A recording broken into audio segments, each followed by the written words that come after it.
घर घर की कहानी। नेहा बहू, हमारी चाय कहाँ है? जीजी भी कब से बैठी है। ननद बोली। अरे भाभी, मेरा सूट प्रेस नहीं किया आपने, अब मैं क्या पहनकर कॉलेज जाऊंगी? अरे भाभी, ये क्या नाश्ता बना दिया? मुझे तो आलू के पराठे खाने थे। नेहा, मेरे शर्ट का बटन टूट गया है, आकर लगा दो। परिवार वालों की आवाज़ सुन नेहा तेजी से अपना हाथ चलाने लगी। वह अपनी बेटी का लंच तैयार कर रही थी। उसे बस स्टॉप भी छोड़ने जाना था। माँ जी, बुआ जी, ये लीजिए आपकी चाय। दीदी, मैं आपका सूट प्रेस नहीं कर पाई, दूसरा पहन लीजिए।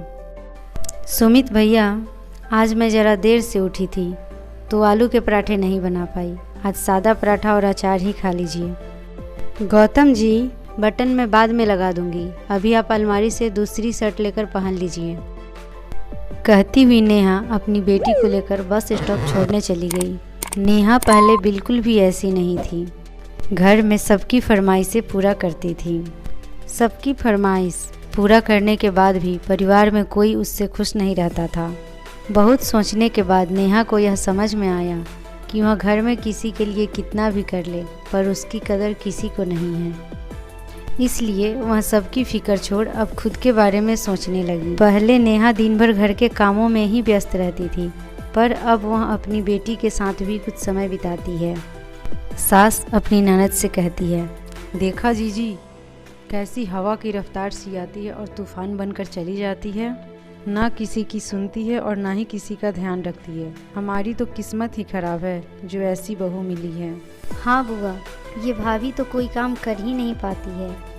एक सूट प्रेस करने को बोला था, इतना भी नहीं कर पाई। देवर सुमित बोला।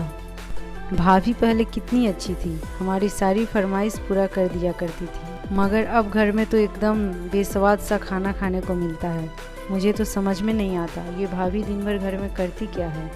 पति गौतम भी भुनभुनाते हुए बोला, पहले तो मेरा सब सामान हाथ में दिया करती थी, अब कहती है खुद से ढूंढ लो। ऐसी पत्नी होती है, मैं तो तंग आ गया हूँ इससे। शाम होते होते दुनिया भर का दर्द शुरू हो जाता है, कभी कमर दर्द, कभी पैर दर्द और कभी सर दर्द। कभी भी खुश नज़र नहीं आती है। ऐसी शक्ल बना कर रखती है, लगता है जेल खाने में बंद है। काहे का जेल खाना बेटा, तूने तो उसे स्कूटी दिला रखी है। अपना हवाई जहाज कभी भी उठाकर घूमने निकल जाती है महारानी। आजकल तो उसका मन घर के कामों में लगता ही नहीं है। गुड़िया का नाम लेकर स्कूल और बाजार की चक्कर काटते रहती है। सब लोग आपस में इतने जोर जोर से बातें कर रहे थे कि दरवाजे पर पहुंची नेहा सारी बातें सुन लेती है। एक हाथ में सब्जी का थैला और दूसरे हाथ में किराने का सामान लिए नेहा तेज कदमों से रसोई में जाने लगती है।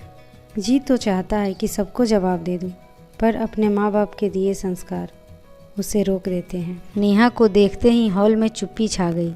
सभी लोग चुप हो गए और अपने अपने कामों में लग गए। 5 साल पहले नेहा घर में बहू बनकर आई थी। बहुत समझदार और खुशमिजाज लड़की थी। शादी के बाद भी नौकरी पर जाती थी, मगर शादी के 4 महीने बाद ही पति बोला, कुछ दिनों के लिए अपनी नौकरी से ब्रेक ले लो नेहा, और अपनी घर की जिम्मेदारियों को अच्छे से संभाल लो, फिर नौकरी ज्वाइन कर लेना। वो ब्रेक आज तक ख़त्म नहीं हुआ। एक के बाद एक जिम्मेदारियां उस पर थोप दी गई। घर के सारे सदस्य आराम फरमाने लगे और वह अकेली घर के सारे काम संभालने लगी। और फिर गुड़िया के आने के बाद तो करियर पर फुल स्टॉप लग गया। सास अपनी ननद से कहती है, देखा जीजी, कैसे घर के काम से जी चुराती है। जब तक 4 बार आवाज़ न दो सुनती नहीं है। अरे भाई, ससुराल में तो ससुराल की तरह ही रहा जाता है ना। क्या हो गया अगर ननद और देवर के 2-4 काम कर दिए तो? सास की सेवा करना तो बहू का फर्ज होता है, और पति का काम तो पत्नी को ही देखना होता है। कौन सी नई बात हो गई, हमने भी तो किए हैं ना काम अपने समय में। इनकी बारी आई तो काम चोरी करने लगी। भाभी, आपको बुरा न लगे तो एक बात बोलूं? नेहा कुछ गलत नहीं कर रही। आपने भी तो घर का सारा काम उसी के ऊपर छोड़ दिया है। आप तो रसोई में देखने भी नहीं जाती है। आपकी बेटी भी तो उसका हाथ नहीं बटाती है। वो तो कॉलेज जाके बहुत बड़ा एहसान करती है। और सुमित को तो शर्म आनी चाहिए, किस तरह से बात करता है अपनी भाभी से। उसे भी तो 5 साल हो गए हैं घर में, कब तक इन लोगों की फरमाइश पूरी करती रहेगी। सुमित और पिंकी कोई बच्चे तो नहीं है भाभी, इन्हें भी तो अपनी भाभी के कामों में हाथ बटाना चाहिए, ना कि सबके बीच अपनी भाभी की बुराई करनी चाहिए। आज ये जो अपनी भाभी के बारे में बोल रहे हैं, कल को जब इनकी बारी आएगी तो ये कैसे गुल खिलाएंगे जिसका आपको अंदाज़ा भी नहीं है। रहने दो जीजी, मेरे दोनों बच्चे बहुत सीधे और बहुत ही संस्कारी है। उसकी बहू आएगी तो मेरी सेवा भी करेगी और मुझे पूरा यकीन है पिंकी जिस घर में जाएगी उस घर को स्वर्ग बना देगी, क्योंकि मैंने उसको ऐसे ही संस्कार दिए हैं। काव्या जी समझ गई, ऐसे लोगों को समझाना बेकार है, इन्हें तो सच्चाई का आईना ही दिखाना पड़ेगा। सुमित और पिंकी कमरे में मोबाइल पर गेम खेल रहे थे, तभी बुआ उनके पास जाती है और जाकर कहती है, क्यों मेरे बच्चों, क्या कर रहे हो? जी बुआ जी, आइए बैठिए, मैं गेम खेल रहा हूँ। सुमित, मुझे तुमसे कुछ बात करनी थी।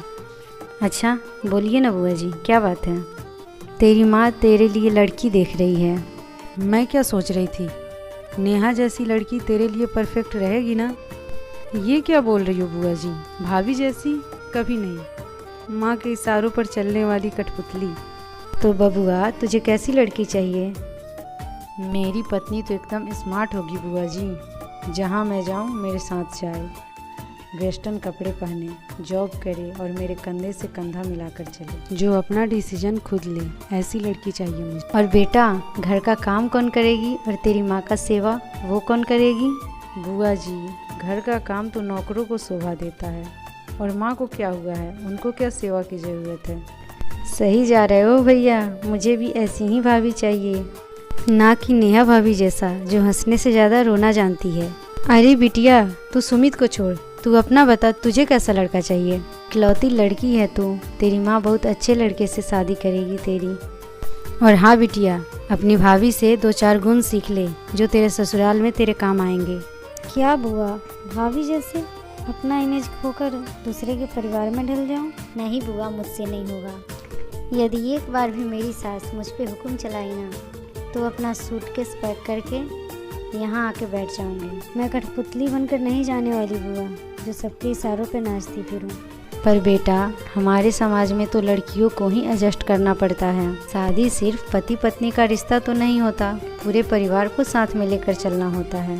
क्या बुआ, कौन से ज़माने की बात करती हो?